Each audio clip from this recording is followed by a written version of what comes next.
Election commission challenge किए गए हलकों के नताइज का ऑडिट करे। जांच पड़ताल में उम्मीदवारों और आज़ाद मुबस्सिरीन को शामिल किया जाए। फाफिन ने मामले की तकनीकी तहकीकात का मुतालबा कर दिया। इंतखाबात के लिए 15 लाख इलेक्शन अमला तैनात था।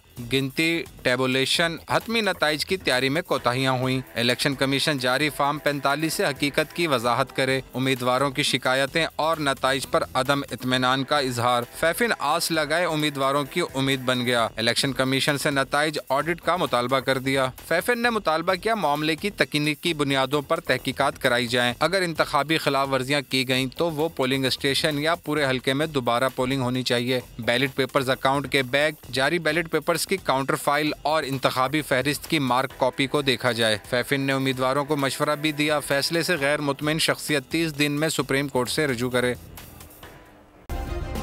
सब्सक्राइब करें और बेल दबाएं ताकि कोई खबर रह न जाए।